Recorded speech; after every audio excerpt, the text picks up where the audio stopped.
Muy bien, vamos a continuar, hermanos y amigos que nos acompañan en esta hora con este tema que estamos trayendo acerca de los milagros.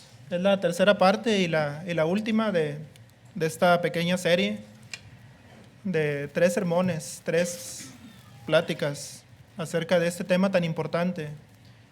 Y sin lugar a dudas es un tema extenso también en la Escritura.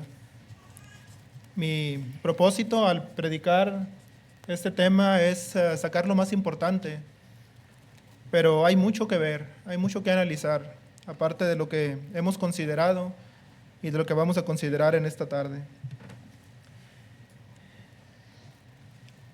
La postura, decíamos en ocasiones anteriores, la postura del mundo religioso actualmente es que los milagros siguen existiendo hoy en día en la vida de la iglesia.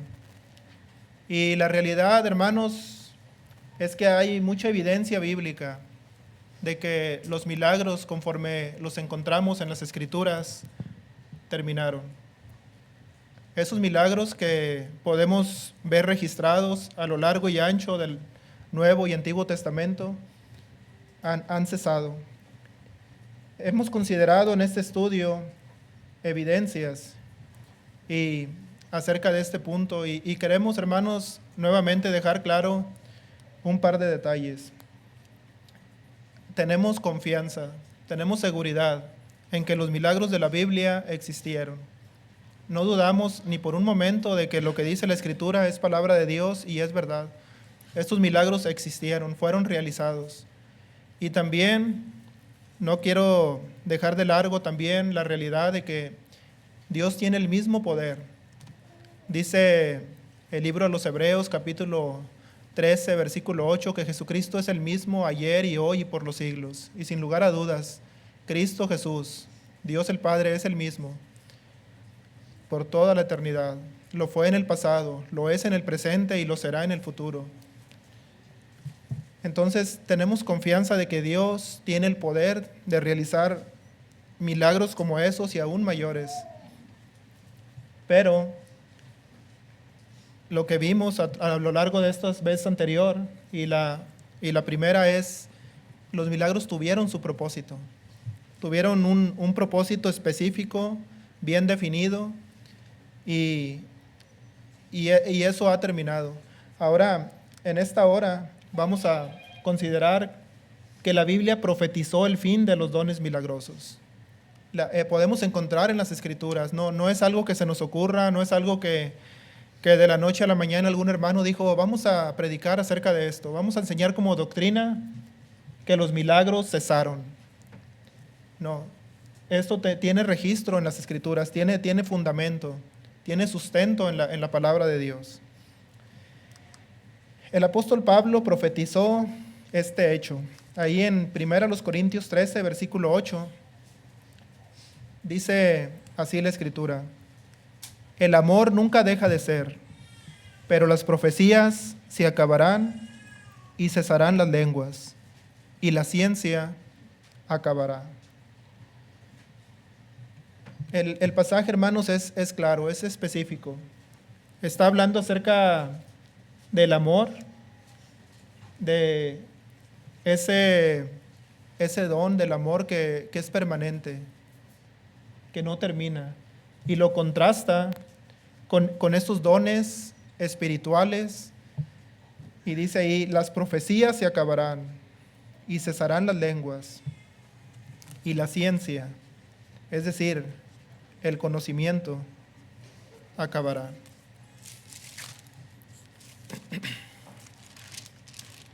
Y después, en el siguiente versículo, en el versículo 9, dice el apóstol Pablo: porque en parte conocemos y en parte profetizamos.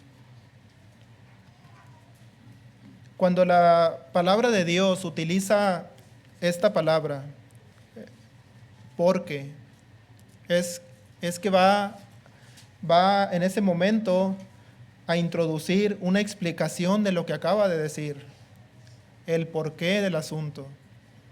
Porque Ese por qué viene justamente después de lo que dice el versículo 8. Cesarán las profecías, se acabarán las lenguas, se acabará la ciencia. ¿Por qué? Porque en parte conocemos y en parte profetizamos. Por esa razón, por esa causa iban a cesar y se iban a acabar los dones milagrosos. Es que eran cosa de actividad parcial. No eran permanentes, eran parciales estos dones que acabamos de ver aquí. Después, dice ahí el siguiente versículo, el versículo 10, después vendría lo perfecto. Verso 10, mas cuando venga lo perfecto, entonces lo que es en parte se acabará. En parte conocemos y en parte profetizamos. Pero cuando venga lo perfecto, entonces lo que es en parte se acabará. Y notemos ahí esa palabra que dice lo perfecto, del versículo 10. No es una persona como algunos religiosos quieren decir. Es que ahí dice el perfecto. Y se está refiriendo a Cristo. Que cuando Cristo venga en su segunda venida, a Él se refiere. Cristo es el perfecto que va a venir por segunda vez. Cuando Cristo venga, el perfecto, entonces se acabarán las lenguas, se acabarán los dones milagrosos, ya no habrá profecía, pero hasta que venga el perfecto. Pero la palabra de Dios no está diciendo el perfecto, está diciendo lo perfecto. No es un pronombre personal, masculino, sino es una situación de carácter neutral. Lo perfecto es una situación. Cuando venga lo completo, ya no habrá necesidad de lo que es en parte. En ese tiempo la palabra de Dios estaba revelando. Y hermanos y amigos, la palabra de Dios no se reveló de una sola vez y por todas. No se reveló completamente el día del Pentecostés. No se reveló en aquel sermón de Pedro. No. La palabra de Dios se fue revelando a través de los años en el primer siglo. Y por eso dice el apóstol, en parte conocemos y en parte profetizamos. Eran necesarios los dones, era necesario la profecía, porque se estaba revelando la palabra de Dios. Y sigue dando explicación el apóstol Pablo en los siguientes versículos. El verso 11 dice, cuando yo era niño, hablaba como niño, pensaba como niño, juzgaba como niño. Mas cuando fui ya hombre, dejé lo que era de niño. Al seguir Pablo su argumento sobre lo transitorio de los dones espirituales, comparada con el amor que nunca deja de ser, que es lo que estamos viendo ahí en el versículo 8, el amor nunca deja de ser, ese es permanente, ese no es temporal, el amor es permanente, pero comparado con los dones milagrosos que son transitorios, dice ahí el versículo 11, cuando yo era niño, y hace esta comparación y hace esta analogía el apóstol Pablo, cuando un ser humano es niño, es obvio, es natural, que va a hablar como niño, que su pensamiento va a ser el pensamiento de un niño. No queremos que razone como un adulto porque es un niño. Va a juzgar como un niño. No, ese no es el problema. El problema no es que el niño piense como niño, juzgue y hable como lo que es. El problema es que cuando se convierta en adulto, siga actuando como niño, siga hablando como niño, siga juzgando como niño. Y hace esta comparación con lo que está sucediendo en cuanto a los dones milagrosos. La iglesia, en su edad niña, en su periodo de niñez, se estaba revelando la palabra de Dios. Todavía no había llegado a la madurez, todavía no había llegado a la edad adulta, todavía era niña. Está utilizando esta ilustración bien comprensible. Hay maneras de hablar, de pensar y de razonar que corresponden a la niñez, pero una vez que la persona crece, ya no tiene sentido.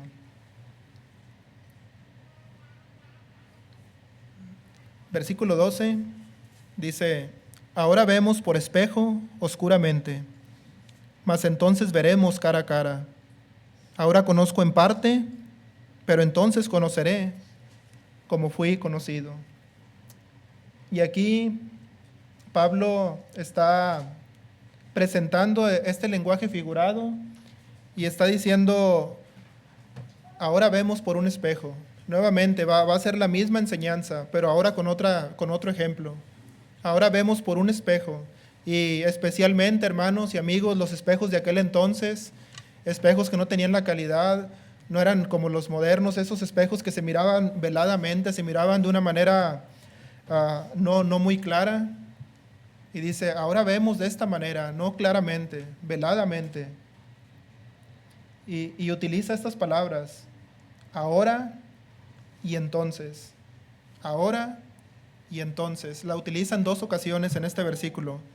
Ahora vemos por un espejo, oscuramente, mas entonces veremos cara a cara.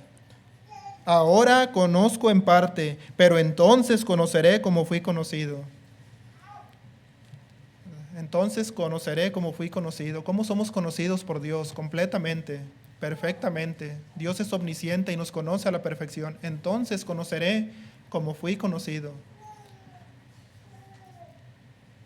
Todos estos pasajes, hermanos, a partir del versículo 8, versículo 9, 10 y 11, está hablando acerca de lo mismo. Los dones de profecía se acabarán. Los dones de lengua cesarán y la ciencia acabará. Y estos 3 dones los está utilizando en representación de todos los demás dones que podemos encontrar en el capítulo 12.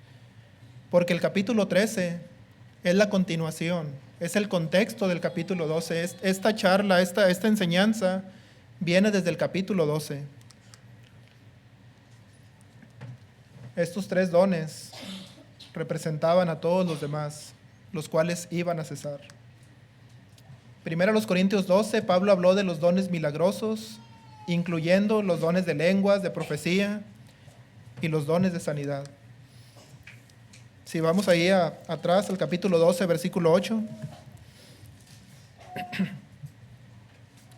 dice la Escritura, porque a este es dada por el Espíritu palabra de sabiduría, a otro palabra de ciencia, según el mismo Espíritu, a otro fe por el mismo Espíritu, y a otro dones de sanidades por el mismo Espíritu, a otro el hacer milagros, a otro profecía, a otro discernimiento de espíritus, a otro diversos géneros de lenguas, y a otro interpretación de lenguas. Ahí encontramos esos 9 dones del Espíritu. A unos una cosa, a otros otra. No. Unos hacían una cosa, otros hacían otras, y lo compara con la función del cuerpo humano. Hay miembros que tienen una función, hay miembros que tienen otra. Así en la iglesia, había unos que eran profetas, había otros que hablaban en lenguas, habían otros que interpretaban las lenguas, habían otros que tenían palabra de ciencia o de conocimiento. Como Dios hizo el cuerpo físico con sus diferentes miembros, con sus diferentes operaciones correspondientes, y todo para el bienestar del cuerpo, así Dios puso diferentes dones en la iglesia, para el bien espiritual de ella. Dice más adelante, ahí en ese mismo capítulo, pero el verso 28, y a unos puso Dios en la iglesia, primeramente apóstoles, luego profetas, lo tercero maestros, luego los que hacen milagros, después los que sanan, los que ayudan, los que administran, los que tienen don de lenguas. ¿Son todos apóstoles? ¿Son todos profetas? ¿Todos maestros? ¿Hacen todos milagros? ¿Tienen todos dones de sanidad? ¿Hablan todos lenguas?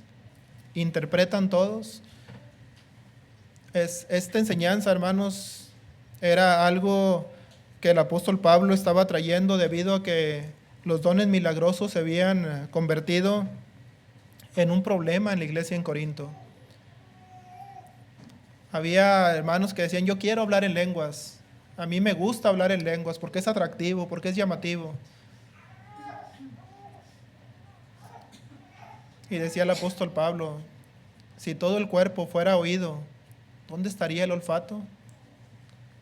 Si todo fuera olfato, ¿dónde estaría la vista? Y empieza a comparar cómo en el cuerpo, cada miembro, hay unos más importantes que otros, pero todos son muy necesarios y muy útiles.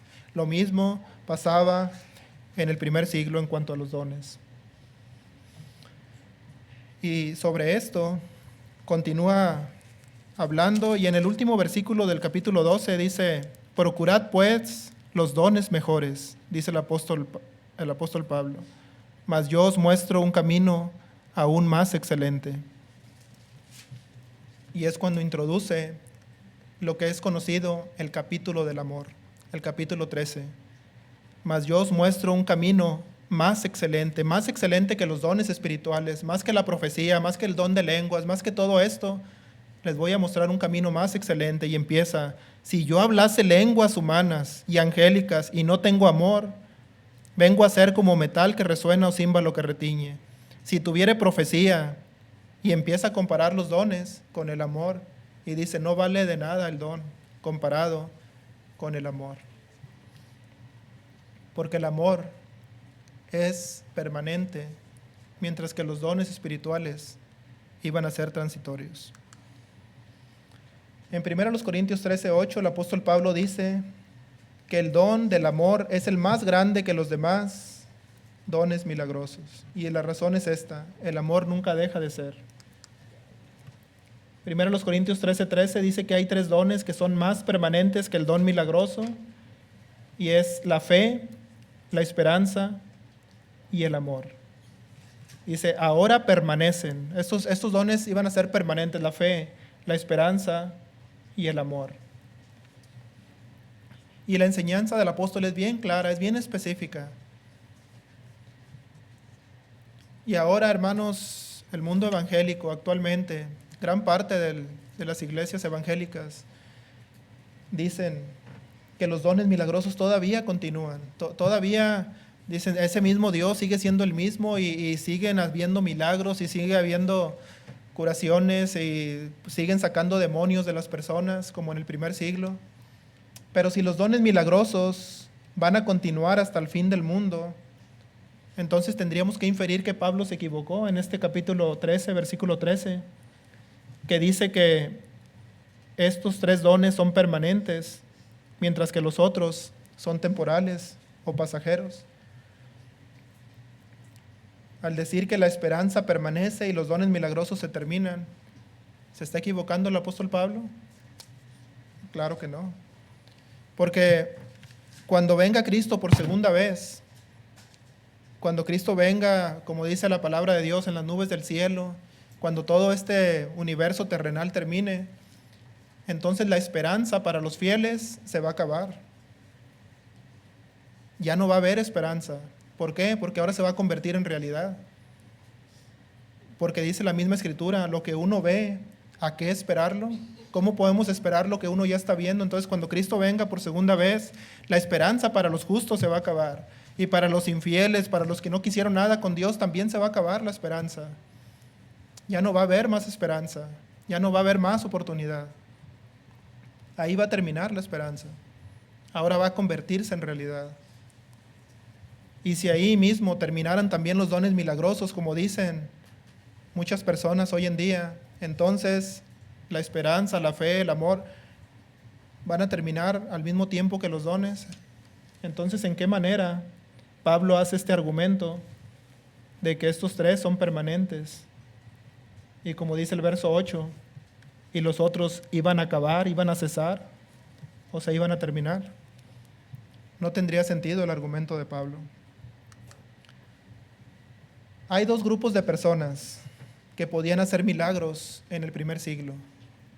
2 grupos de personas. Los primeros, los apóstoles, quienes el día de Pentecostés recibieron el bautismo del Espíritu Santo. Por eso ahí en Hechos 2, versículo 43, dice la palabra de Dios: y sobrevino temor a toda persona, y muchas maravillas y señales eran hechas por los apóstoles. Cuando algunas personas que no escudriñan y que no profundizan en este texto dicen, bueno, es que no solamente los apóstoles hacían milagros en Pentecostés, que de los 120 discípulos que estaban ahí reunidos, sobre ellos también cayó el Espíritu Santo, ellos también profetizaban y hablaban en lenguas. Bueno, esos 120 de los cuales habla Hechos capítulo 1, versículo 15, que precisamente estaban reunidos con un propósito, se habían reunido en ese aposento alto para tratar el asunto concerniente a elegir el sucesor de Judas. Se hace esta reunión y dicen, bueno, vamos a poner a una persona que sustituya a Judas Iscariote, el cual era contado entre nosotros, pero fue a su propio lugar por transgresión. Y echan suertes y la suerte cae sobre Matías y es contado con los 11. Después de esto, llegó el día del Pentecostés, pasado este acontecimiento, llega el día del Pentecostés. Y entonces en el día del Pentecostés los apóstoles reciben este bautismo. Hechos 2, versículo 1. Cuando llegó el día de Pentecostés, estaban todos unánimes juntos. Y de repente vino del cielo un estruendo como de un viento recio que soplaba, el cual llenó toda la casa donde estaban sentados. Y se les aparecieron lenguas repartidas como de fuego, asentándose sobre cada uno de ellos. Y fueron todos llenos del Espíritu Santo, y comenzaron a hablar en otras lenguas, según el Espíritu les daba que hablase. Sobre ellos cayó el Espíritu Santo, sobre los apóstoles. Por eso dice ahí el versículo 43, muchas maravillas y señales eran hechas por los apóstoles. Si hubiera sido sobre los 120, dijera sobre los discípulos, sobre todos los que estaban ahí, pero dice eran hechas por los apóstoles, y sobrevino temor a toda persona, obviamente. Al ver las maravillas que hacían, a ver las señales, quedaban maravillados, quedaban perplejos, y producía un temor reverente, un asombro, una admiración de lo que estaba pasando, hecho por medio de los apóstoles. ¿Cuál fue la autoridad para ellos, para los apóstoles? Era Cristo mismo. Desde el Evangelio de Marcos, capítulo 16, versículo 17, dijo el Señor Jesucristo, y estas señales seguirán a los que creen. ¿Por qué dice ahí, estas señales seguirán a los que creen? Esto también ha sido mucha controversia y mucha confusión en el mundo religioso, porque dicen, ahí está, los que creen, los que sean bautizados en cualquier tiempo, en cualquier lugar, en cualquier región, esos son los que creen, los que se bautizan. Estas señales le van a seguir. En mi nombre echarán fuera demonios, hablarán nuevas lenguas, tomarán en las manos serpientes, y si bebieren cosa mortífera no les hará daño. Sobre los enfermos pondrán sus manos y sanarán. Estas señales seguirán a los que creen. Si leemos ahí el capítulo 16, nos podemos dar cuenta de Marcos, que habían venido las mujeres con los apóstoles y le habían dicho, ha resucitado el maestro, ha resucitado, está vivo, y ellos decían, no te creo. No te creo. Vienen otros discípulos y dicen, el Señor hemos visto, ha resucitado, y decían ellos, no creemos. Y no creemos, y están obstinados, y están los apóstoles diciendo, no creo, y no creo, y no creo, y viene el Señor, se aparece a los 11 y les reprocha su incredulidad. Les reprocha su incredulidad. Y les dice, ¿qué no fue esto lo que yo les dije cuando todavía estaba con ustedes? Que era necesario que el Cristo muriera y resucitase y padeciera. Esto fue lo que yo les había dicho anteriormente. ¿Por qué no les creen a estas personas? Y cuando dice aquí el versículo, y estas señales seguirán a los que creen, es una condición que está poniendo a los apóstoles y les está diciendo, tienen que creer. Tienen que creer en mi palabra, en lo que yo les diga. Si ustedes creen, en mi nombre echarán fuera demonios, hablarán nuevas lenguas y harán todo este tipo de cosas. Hace poco estaba viendo un video corto del hermano Garten Hall, de una persona que lo toma literal y que tomó unas serpientes en sus manos y pues lo mordió y lo mató. Un pastor, es un pastor sectario y murió porque se dio cuenta que no es para nosotros esa promesa. Tenía su propósito, tenía su lugar dentro del tiempo, dentro del intervalo de tiempo que la palabra de Dios estaba revelando, como ya lo vimos en la predicación anterior. Los milagros tuvieron su propósito bien definido, pero estas personas dicen, no, es para nosotros. ¿Por qué para ellos sí, para nosotros no? Toman las serpientes, los muerden, los matan y... ¿qué sucede? Es que no tenía fe. No se realiza un milagro, bueno, es que el requisito es que tenga fe, entonces esa persona no tenía fe. Mentiras. Mateo 10, versículo 1. Entonces, llamando a sus 12 discípulos, les dio autoridad sobre los espíritus inmundos, para que los echasen fuera y para sanar toda enfermedad y toda dolencia. Sanad enfermos, limpiad leprosos, resucitad muertos, echad fuera demonios. De gracia recibiste, dad de gracia. Ellos mostraron poder, los apóstoles, sobre los demonios, sobre los enfermos. ¿Se acuerdan aquel cojo de nacimiento que estaba ahí afuera del templo? Que le dijeron Pedro y Juan, no tenemos oro ni plata, pero lo que tenemos te damos.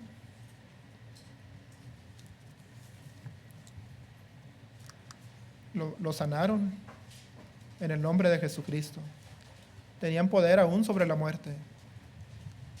Un jovencito sentado en la parte alta de un edificio, mientras predicaba el apóstol Pablo, cayó en medio de un profundo sueño y lo levantaron muerto. Ese joven se llamaba Eutico, lo levantaron muerto, se mató. Bajó el apóstol Pablo y lo resucitó por el poder de Dios. Aún sobre eso tenían poder. Era tanto el poder que Dios les había otorgado que aún un muerto podían levantarlo. El estado de otro, fíjense también, es muy interesante. ¿Se acuerdan de Ananías y Zafira? ¿Por qué te pusiste de acuerdo con tu marido, Zafira, en mentir al Espíritu Santo? No has mentido a los hombres, sino a Dios, le dice allá en Hechos capítulo 5. ¿Cómo sabía Pedro? Eran hombres que Dios estaba con ellos. El caso de Barjesús o Elimás fue dejado ciego por Pablo.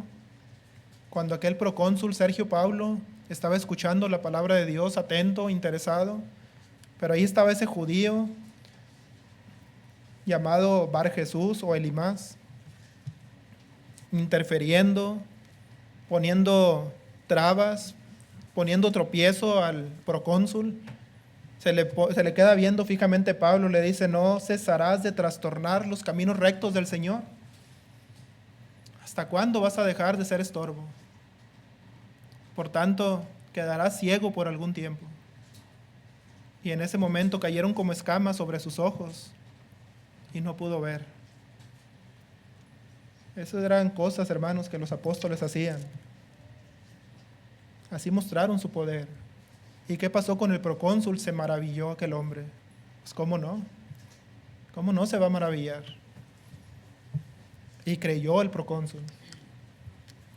El bautismo del Espíritu Santo, hermanos, no se recibe ahora. No se recibe ahora. Fue prometido a los apóstoles. Desde Lucas capítulo 24, verso 49, el médico amado dice, he aquí yo enviaré la promesa de mi Padre sobre vosotros, pero quedaos vosotros en la ciudad de Jerusalén hasta que seáis investidos de poder desde lo alto. Y esto mismo narra ahí en Hechos capítulo 1, versículo 4. Y estando juntos, les mandó exactamente la misma cosa, que no se fueran de Jerusalén, sino que esperasen la promesa del Padre, la cual les dijo, oísteis de mí. Porque Juan ciertamente bautizó con agua, mas vosotros, les está diciendo ahí a los apóstoles, seréis bautizados con el Espíritu Santo dentro de no muchos días. Esa era la promesa que ellos tenían. Y en Hechos 1, versículo 4, y estando juntos, les mandó que no se fueran de Jerusalén. Estos dos textos yo pienso que son los mismos, hermanos, que es la misma ocasión, porque el escritor de Lucas y el escritor de Hechos es la misma persona, es Lucas, el médico amado. Y si podemos ver los dos pasajes, está prácticamente diciendo lo mismo: quédense aquí en Jerusalén y no se vayan hasta que venga la promesa de mi Padre, hasta que seáis investidos del Espíritu Santo. Los dos pasajes en Hechos y en Lucas dicen lo mismo, son pasajes paralelos. El bautismo del Espíritu Santo no se recibe ahora. Hubo una excepción, la casa de Cornelio, y también un propósito bien claro y bien definido. La casa de Cornelio recibió este bautismo. Mientras aún hablaba Pedro estas palabras, ahí en Hechos capítulo 10, verso 44, dice la Escritura: el Espíritu Santo cayó sobre todos los que oían el discurso, y los fieles de la circuncisión que habían venido con Pedro se quedaron atónitos de que también sobre los gentiles se derramase el don del Espíritu Santo, porque les oían que hablaban en lenguas y que magnificaban a Dios. Los judíos, hermanos, a través de la historia siempre habían recibido a los gentiles, siempre y cuando se circuncidaran y se hicieran judíos. Era mandamiento de Dios. Si un gentil quiere vivir con ustedes, quiere ser parte del pueblo, recíbanlo. Reciban al extranjero, nada más que se circuncide. Pero ahora los gentiles podían obedecer el Evangelio y ser salvos y ser añadidos a la iglesia sin necesidad de circuncidarse. Era algo nuevo. Hablando de la revelación que se estaba dando, aquí hay otro ejemplo muy claro. Es algo nuevo que no se sabía, ni aún Pedro lo sabía, ni los hombres que habían ido con él, de entre los hermanos. No tenían que convertirse primero en judíos para poder ser cristianos. No tenían que circuncidarse, ahora podían entrar directamente a la familia de Dios. Y este es otro ejemplo del Espíritu, del bautismo con el Espíritu Santo. Como Pedro explica más adelante en el capítulo 11 y versículo 15 de aquí de Hechos, y dice el apóstol Pedro que el Espíritu Santo cayó sobre Cornelio y su casa como había caído sobre nosotros al principio. Y cuando dice al principio se está refiriendo al día del Pentecostés. Y les dice, porque los apóstoles cuando llega a Jerusalén le dicen: ¿qué pasó, Pedro? ¿Por qué entraste en casa de un extranjero, de un gentil? ¿Qué estás haciendo allá predicándoles la palabra? Y les dice: ¿saben qué? Esto sucedió cuando yo les prediqué. Cayó el Espíritu Santo sobre ellos de la misma manera que cayó sobre nosotros en el principio, es decir, en el día del Pentecostés. Y fue la prueba de que Dios ahora recibía también a los gentiles. Dos grupos de personas podían hacer milagros: los apóstoles, pero también los que habían tenido la imposición de manos de los apóstoles, nada más. Sobre los que los apóstoles imponían las manos, ellos podían recibir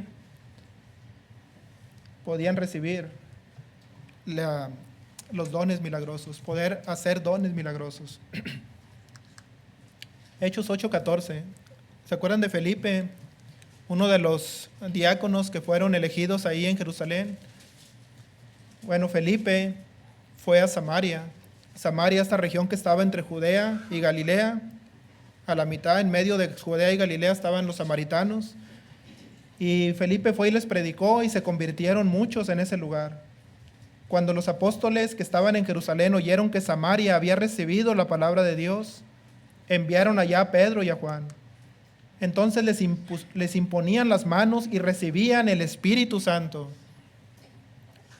¿Pero por qué tuvo que ir Pedro y Juan? Porque ellos eran los apóstoles. Y cuando dice Felipe que les predicó la palabra, cuando oyeron que Felipe les había predicado la palabra, no se está refiriendo a Felipe el apóstol, se está refiriendo a Felipe el diácono. el que fue establecido como diácono junto con Esteban, con Prócoro, con Nicanor. Felipe era, dice más adelante en el capítulo 20, 21 del libro de los Hechos, Felipe el evangelista. Era un diácono, pero era un evangelista, al igual que Esteban.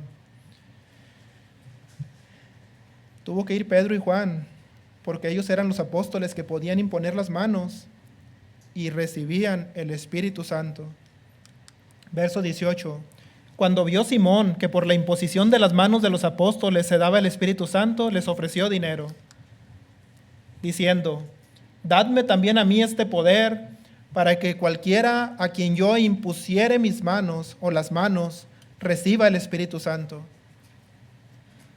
Este hombre, Simón, era un hombre que había engañado a las personas, desde el más pequeño hasta el más grande, con artes mágicas, y le decían el gran poder de Dios, pero dice la Escritura, eran puros engaños, eran puros trucos, era puro juego de manos que hacía, y aquellos hombres estaban admirados con Simón. Era un mago. Cuando llegan los apóstoles, él ya se había convertido, él ya era cristiano. Llega Pedro, llega Juan, ponen las manos sobre los discípulos y reciben el Espíritu Santo, y ahora pueden tener dones milagrosos. Dice, eso me gusta. Eso me gusta, y seguramente se acordó de su vida antigua y dice, yo quiero también. ¿Cuánto quieren? ¿Cuál es el precio? ¿Cuánto quieren para que me den a mí ese poder que tienen ustedes? Para que también yo, cuando le ponga las manos a alguien, reciba el Espíritu Santo. Le dice Pedro, tu dinero perezca contigo, porque has pensado que el don de Dios se obtiene con dinero. No tienes parte ni suerte en este asunto, Simón. Ruega pues a Dios por si quizá te sea perdonado el pensamiento de tu corazón. No tienes parte ni suerte en este asunto. ¿Por qué? Porque el don de Dios no era para él. Era para los apóstoles y para aquellos sobre los que los apóstoles pusieran las manos. Por eso cuando decimos no hay milagros hoy en día, es porque los apóstoles hace muchos años que murieron. En el primer siglo, tal vez a principios del segundo siglo o a finales del primero, muere Juan, el apóstol, se dice que fue de los últimos en morir. Una vez muertos los apóstoles, solamente quedarían aquellos sobre los que ellos impusieron las manos. Al morir estos hermanos, ya nadie más podía tener estos dones milagrosos, porque ya no había manera que los tuvieran. Eran los apóstoles y los que les impusieran las manos. Pero muertos los apóstoles y los que quedaron, se acabaron los dones. Cuando oyeron esto, Hechos 19:5, fueron bautizados en el nombre del Señor Jesús. Estos 12 hombres que encontró el apóstol Pablo, dice ahí la Escritura, fueron bautizados en el nombre del Señor Jesús. Y habiéndoles impuesto Pablo las manos, vino sobre ellos el Espíritu Santo, y hablaban en lenguas y profetizaban. Pero necesitaron que Pablo les impusiera las manos. ¿Y qué era Pablo? Era un apóstol. Un apóstol. No era de los 11, no era de los 12 apóstoles. Como dice él mismo, como un abortivo, como un nacido fuera de tiempo. Un apóstol al cual el Señor lo llamó. Y puso las manos sobre estos 12 hombres que habían sido bautizados y empezaron a hablar en lenguas y a profetizar porque recibieron el Espíritu Santo. Dios, hermanos, en su soberanía, todavía en ocasiones sana en respuesta a oraciones, a fin de revelar su gloria. Con este tema, hermanos, no estoy diciendo Dios ya no tiene poder. Dios está ausente de nosotros, está en otra galaxia, en otro mundo y no tiene ya ningún cuidado de sanarnos, de cuidarnos. Dios, hermanos, es el mismo ayer y hoy y por los siglos. Pero los dones milagrosos, como sucedían en las páginas del Nuevo y Antiguo Testamento, ya no están en vigor.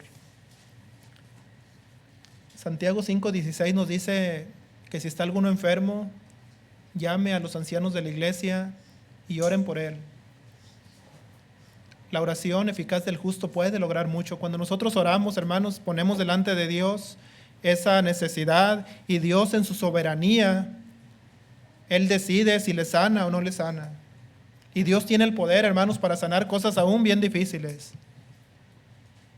Y viene a mi mente a Mara, que está enferma, la nietecita de nuestros hermanos Durán. Dios tiene el poder para sanarle. Viene a la mente mi niña, Amaya. Era una situación completamente, hermanos, del 1 al 100, tenía un 1% de posibilidades, y no es que un 0. Y Dios le sanó. Porque Dios tiene el poder. Dios tiene el poder para sanar, pero hermanos, los milagros como existieron en el Nuevo Testamento, que era una intervención directa de Dios, inmediata, pasando por encima de los sucesos naturales, de las leyes de la naturaleza, eso era un milagro. Que el sol se detenía por casi un día entero, eso era un milagro. Que el mar se dividía en dos, eso era un milagro. Que una persona estaba muerta, fría como el témpano, y solamente a la palabra de Dios se levantaba. 4 días en la tumba, y a la voz del Señor salía Lázaro caminando. Esos eran milagros. No, que no digan ahora, es que le creció el pie 2 pulgadas. Eso le pasa a cualquier persona que va al quiropráctico. Le jalan y le levantan el pie 2 pulgadas. Eso no es ningún milagro. Pero esos son los milagros modernos. Venía con un pie más chico que el otro y salió caminando parejito. Son milagros de Dios. Si quieren tener parte y suerte como Simón en los dones de Dios, cuando no los tienen. Hay una enorme diferencia entre la sanidad efectuada por Dios hoy y el don de sanidad que tenía Jesús, sus apóstoles, de los cuales hablan las Escrituras. Y podemos ver cómo Pablo dejó enfermo a su buen amigo Epafrodito, quien estaba enfermo de muerte, pero no murió porque el Señor tuvo misericordia de él. Lo mismo sucedió con Trófimo, allá en Mileto. ¿Por qué le dejó enfermo a Epafrodito y a Trófimo? No tenía don de sanidad, sí tenía, pero tenían su propósito, estos dones. Y el apóstol Pablo no iba a dejar que por ser sus amigos él iba a violar la voluntad de Dios.